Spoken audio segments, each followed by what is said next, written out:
The legend of killer की episode 26 के साथ हाजिर हो। तो फिर चलिए एक्सप्लेनेशन शुरू करते हैं। एपिसोड के शुरुआत में हम देखते हैं कि स्वर्डवोस्ट वाली लड़की हमारे साइमन को कहती है कि मैं जानती थी यहाँ तक इतनी दूर आना कामयाब रही। तो साइमन भी उसे कहता है कि चिंता मत करो, मैं अपने सारे गेस्ट को बहुत अच्छी तरह से ट्रीट करता हूँ। तो फिर चलो फाइट करते हैं, मौत का फाइट। और वो दोनों ही एक दूसरे के ऊपर अटैक करने के लिए आगे बढ़ जाता है। और वह देखते हैं कि बाहर बहुत ही भारी बारिश हो रहा होता है और इधर कमरे के अंदर उन दोनों की तलवार टकराने की वजह से लाइट चमक रहा होता है। और वो दोनों ही एक दूसरे के ऊपर इतना जोर से अटैक करता है कि वो आसपास बहुत ज्यादा फोर्स निकल रहा होता है और वो दोनों ही फोर्स की वजह से दूर धकेले जाता है।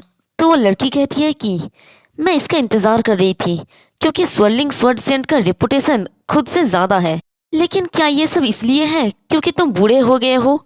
तुम उतना भी ग्रेट नहीं हो जितना कि मैंने सोचा था। और देखते हैं कि हमारे साइमन के हाथ में एक बड़ा सा कट लग गया होता है। तो उसकी बात सुन के साइमन भी हंसते हुए कहता है कि सच में, जैसा कि तुमने कहा था, मैंने ट्रेनिंग नहीं किया इसलिए स्वर्ड चलाने में मेरा क्षमता काफ़ी कम हो गया है। अगर ये पास्ट वाला होता तो तुम तो ऑलरेडी मर चुके होते। और देखते हैं कि उस लड़की की बॉडी में बहुत ज़्यादा जख्मे होते हैं जो हमारे साइमन ने लगाया होता है। तभी वो लड़की अपने ऊपर एक परफ्यूम छिड़कती है, हंसती हुई कहती है कि मिस्टर, खुद की इतना ज़्यादा तारीफ मत करो। और वो साइमन के ऊपर अटैक करने के लिए फिर से आगे बढ़ जाता है। तो साइमन उसे देखकर अपने मन में कहता है कि उसकी स्वर्ड्समैनशिप अच्छी है, लेकिन मुझे उससे भी ज़्यादा चिंता उसके पीछे खड़े हुए उस ब्लफ लड़के का है। उन दोनों के खिलाफ जाने के लिए मुझे एक लार्ज एरिया में जाना होगा। और साइमन भी उसके ऊपर अटैक करने के लिए आगे बढ़ जाता है और वो दोनों फिर से अपने स्वर्ड को टकराता है जिससे ज़बरदस्त फोर्स निकलता है। तो साइमन हंसते हुए कहता है कि हे, ये स्कूल पब्लिक प्रॉपर्टी है, मैं सभी डैमेज के लिए तुम पर मुकदमा करने वाला हूँ। तो ये सुन के वो लड़की भी कहती है कि मैं इसका चिंता क्यों करूँ, वैसे भी किसी को पता नहीं चलेगा क्योंकि तुम जल्द ही मरने वाले हो।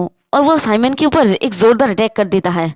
तो इससे देखते हैं कि वहाँ पर एक बड़ा सा धमाका होता है और साइमन बड़ी तेजी से उस रूम से बाहर निकल जाता है। तो ये देखिए वो लड़की कहती है कि लानत है, वो सिली ओल्ड मैन भाग रहा है। तो उसके पीछे वाला लड़का कहता है कि बाहर बहुत ही बारिश हो रहा है, तो क्या यह सब कुछ ठीक रहेगा? तो वो लड़की कहती है कि ऑफ कोर्स, चलो चलते हैं। और देखते हैं कि बाहर काफी ज्यादा बारिश हो रहा होता है और उस बारिश में ही हमारा साइमन बड़ी तेजी से भाग रहा होता है और अपने सामने जो बैम्बू ट्रीज वगैरह होता है वो सब अपने स्वord से काटते हुए जा रहा होता है और सोचता है कि चीजों को काटने के लिए अपने स्वord को तेज करो। स्वord के पीछे यही एसेंस है।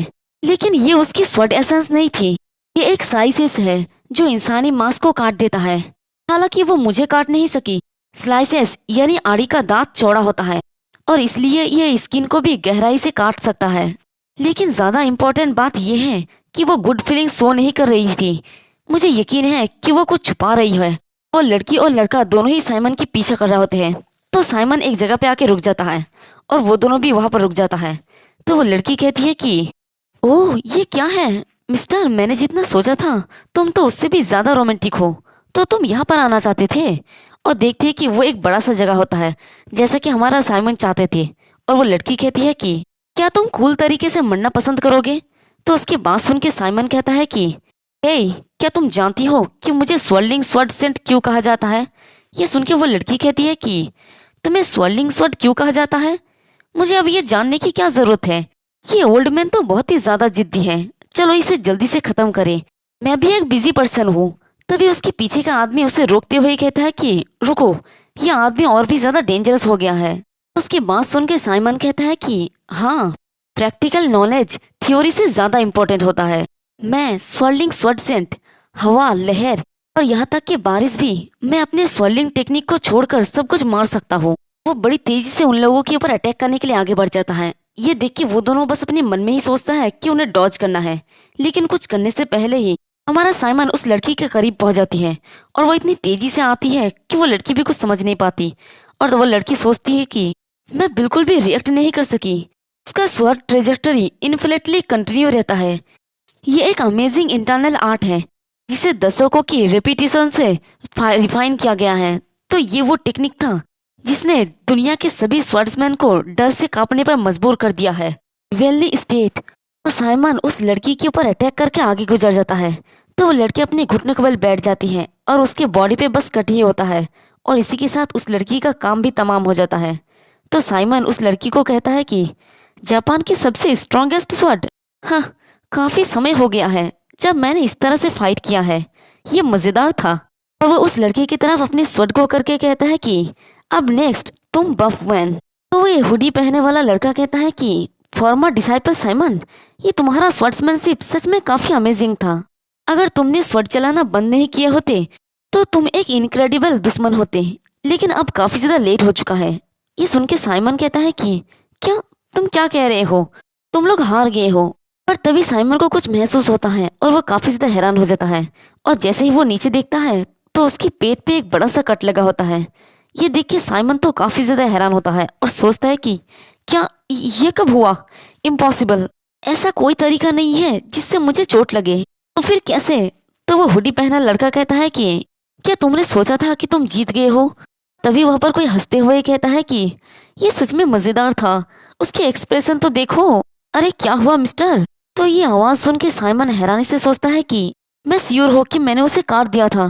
क्या मुझे किसी घोस्ट या फिर कुछ और ने पोजेस किया है। अब मुझे ये मत कहना क्या मैं सच में पोजेस्ड हो गया हूँ और उसे अपने सामने वो लड़के अजीब तरह से दिखने लगते हैं। तो वह साइमन सोचता है कि नहीं, मुझे हेलुसिनेटिंग हो रहा है।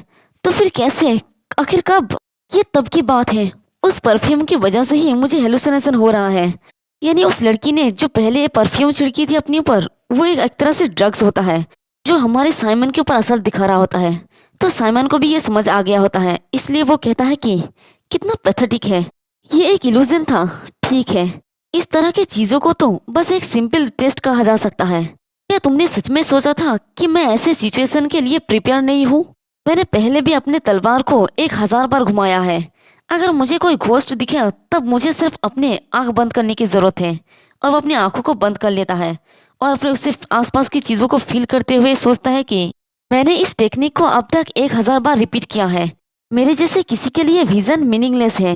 और वो उस लड़के को फील करने लगता है कि वो कहाँ पर है। इसी के साथ वो उस लड़के के ऊपर भी बड़ी तेजी से अपनी स्पेशल टेक्निक के साथ अटैक करने के लिए आगे बढ़ जाता है।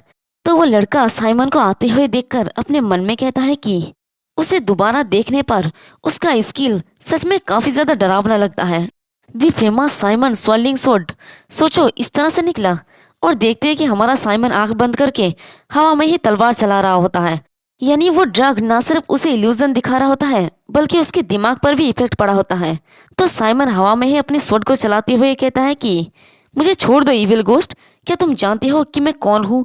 और ये सब कुछ देख के वो लड़की जोर जोर से हंसने लगती है और कहती है कि रुको रुको, ये मिस्टर तो पूरी तरह से ड्रंक हो गया है, वैसे वो मेरी आवाज भी नहीं सुन पा रहा है। तब तो मैं तुम्हें भी एक बात सिखाऊंगा। यही कारण है कि मुझे स्वॉर्ड गोस्ट कहा जाता है, जैसा कि मेरा नाम से पता चलता है। यानी वो लड़की मरी ही नहीं होती है। और वो लड़की अपने स्वॉर्ड को लेके बड़ी तेजी से साइमन के ऊपर अटैक करने के लिए आगे बढ़ जाती है और कहती है कि मैं एक होस्ट हूँ जो स्वॉर्ड चलाता है। और यहीं पर सीन शिफ्ट होता है और हमें डिवाइन ऑनर हॉस्पिटल का हाई स्कूल का सीन दिखाया जाता है जो हमारा पीटर का होता है। तो वहां पर हेयोंग कहता है कि हे गाइस, मुझे तुम लोगों से कुछ क्वेश्चन पूछना है। तो यूना कहती है कि अरे क्या हुआ आखिर। तो ह्यून अपने सर को पकड़ के बैठा होता है और कहता है कि क्या ये प्यार हमेशा से ही इतना ज्यादा पेनफुल था। टीचर ये जिन मेरा रिप्लाई नहीं कर रही है, देखो। और वो अपनी फोन को दिखाता है जहाँ पर उसने बहुत सारा मैसेजेस किया होता है। उनमें से तो एक मैसेज में उसने ये भी कहा था कि मैं आज चांद को देखा तो अचानक से मुझे आपकी याद आ गई। तो ये सब मैसेज देख के यूना कहती है कि जब तुम इस तरह से मैसेज करोगे तो फिर ऑफकोर्स वो रिप्लाई नहीं देगी। तो ह्यून अपने आंसू भरे आंखों के साथ ही कहता है कि नहीं, वो आमतौर पर रिप्लाई देती है, देखो। और वो दूसरे चैट को दिखाता है जहाँ पर उसने कहा था कि टीचर आप क्या कर रही है।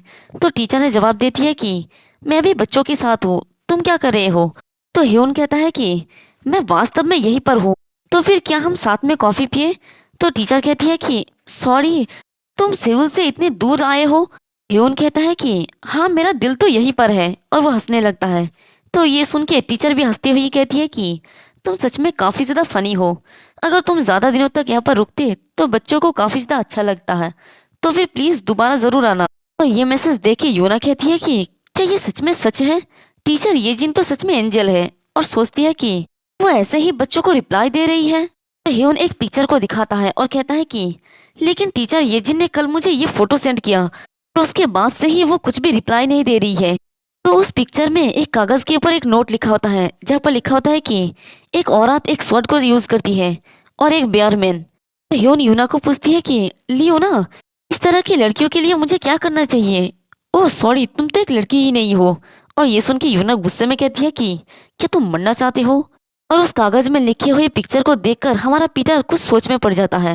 वो किसी को कॉल करते हुए साइड में चला जाता है। तो ये देख के ह्योन कहता है कि हे किम सोंगू, तुम कहाँ पर जा रहे हो? लियोना की जगह पे तुम्हें हमारा हेल्प करना चाहिए। यूना को कहता है कि क्या तुम हमें छोड़ सकते हो तो हम बात करेंगे। तो यूना कहती है कि हाँ, तुम लोग चिंता मत करो, तुम लोगों को मारने के बाद मैं तुम्हें छोड़ दूंगा। और इधर हमारा पीटर जीवन को कॉल लगाता है। तो उधर से जीवन कहती है कि सीनियर क्या हुआ? तो पीटर कहता है कि जीवन, क्या तुम अभी फ्री हो? यहीं पर सीन कट हो जाता है और हमें उस आइलैंड का सीन दिखाया जाता है। वहाँ पर हमारा जीवन और उसकी साथ वाला आदमी भी आया होता है। तो जीवन ठंडी से कपकपाती हुई कहती है कि यहाँ पर तो बहुत ज्यादा ठंड है, हवा भी काफी ज्यादा तेज है, लेकिन क्या यहाँ पर कुछ है सीनियर? तो पीटर वहाँ पर सामने रखा हुआ एक बॉक्स को देखता है और वहाँ पर एक पिक्चर भी होता है। और इधर जीवन का कुत्ता भी उस बॉक्स को देखकर गुर्राने लगता है। तो ये देख के जीवन थोड़ी हैरानी से कहती है कि हे मिकी, तुम्हें भी क्या हुआ? सीनियर, आखिर क्या बात है, आप रिप्लाई क्यों नहीं दे रहे हैं? और हमारा पीटर तो बहुत ही ज्यादा गुस्से में होता है। उसे उस दिन का सीन याद आता है जब वो दोनों बैठ के बातें कर रहे थे, साइमन और पीटर। और जहाँ पर साइमन ने कहा था कि मुझे आपके साथ ज्वाइन होने दे, मैं जाऊंगा और उन सभी को मार डालूंगा। फिर वहां से लौटते वक्त भी हमारे साइमन ने कहा था कि प्लीज मुझे किसी भी टाइम कॉल करें, डिसाइपल साइमन हमेशा आपके साथ है, तो अगर कुछ भी होता है तो मैं भागा चला आऊंगा। और ये सब कुछ सोच के पीटर सोचता है कि अगर तुम उस टाइम मेरे साथ आए होते और अगर मैं तुम्हारे साथ रहता, अगर मैं तुम्हारे पास होता तो क्या ऐसा हुआ होता है? और देखते हैं कि उस बॉक्स में हमारा साइमन का एक कटा हुआ हाथ होता है जिसमें लिखा होता है डियर पीटर। यानी उस लड़की ने हमारे बेचारे साइमन के एक हाथ ही काट दिया होता है। और ये देख के तो हमारे पीटर को बहुत ही ज्यादा गुस्सा आ रहा होता है। तो देखते हैं कि एक आदमी उन लोगों के ऊपर नजर रखा होता है और वो कॉल से किसी से बात भी कर रहा होता है। तो कॉल वाला पर्सन कहता है कि क्या तुम्हें कुछ दिखा? तो वो आदमी कहता है कि हाँ मास्टर, मैंने कंफर्म कर लिया है कि टारगेट को गिफ्ट मिल गया है। कॉल वाला पर्सन कहता है कि क्या तुम श्योर हो कि वो पीटर है? तो आदमी जीवन की साथी को देखकर कहता है कि हाँ मैं श्योर हूँ, यहाँ पर एक ओल्ड मैन है लेकिन वो अकेला नहीं है। ये सुन के कॉल वाला पर्सन कहता है कि क्या वो अकेला नहीं है? तो वो आदमी कहता है कि यहाँ पर एक औरत है डॉग के साथ और साथ ही एक यंग लड़का भी है। और जीवन का डॉग उस आदमी की तरफ भौंक रहा होता है, यानी उसे शायद सेंस हो गया होता है। और ये सुन के वो कॉल वाला पर्सन कहता है कि क्या? तभी वो आदमी कहता है कि वो यंग लड़का कहाँ पर गया? बट वहां पर हमारा पीटर आके बड़ी तेजी से उसके पास से उसका फोन छीन लेता है और कहता है कि मैं तुम्हारे फोन को उधार ले रहा हूँ। तो यहाँ पर पीटर को देखकर वो आदमी काफी ज्यादा घबरा जाता है और सोचता है कि क्या वो अभी वहां पर था और उससे कैसे पता चला कि मैं यहाँ पर था?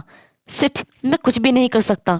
और वो पीछे से पीटर के ऊपर एक नाइफ के साथ अटैक करने के लिए आगे बढ़ता है। और इधर पीटर उस कॉल वाले पर्सन से बात करते हुए कहता है कि क्या तुम ग्लोरी का न्यू साइमन हो? यानी वो घोस्ट लड़की होती है। तो दूसरी तरफ से वो घोस्ट लड़की कहती है कि ओह माय, क्या मैं अभी पीटर से बात कर रही हूँ? ये तो बहुत ही। बट तभी पीटर उसकी बात काटते हुए कहता है कि तुम अपने आप को स्वॉर्ड घोस्ट कहते हो। देखो, मुझे नहीं पता कि तुम इतना कॉन्फिडेंट से कैसे उछल रहे हो, लेकिन मुझे आशा है कि तुम सेफ रहोगे। और उसने उस आदमी के हाथ को पकड़ लिया होता है और वो उसके हाथ को इतनी जोर से दबाता है कि उस बेचारे की सारे उंगली टूट जाता है और वो आदमी जोर जोर से चिल्लाने लगता है। और इधर पीटर कहता है कि और अगर तुम सेफ नहीं रहोगे तो तुम एक रियल घोस्ट के हाथों से एक दर्दनाक तरीके से मरोगे। और इसी के साथ हमारा ये वाला एपिसोड भी खत्म होता है। एक्सप्लेनेशन पसंद आई तो कमेंट करके ज़रूर बताना। वीडियो को लाइक और चैनल को सब्सक्राइब कर देना। शुक्रिया।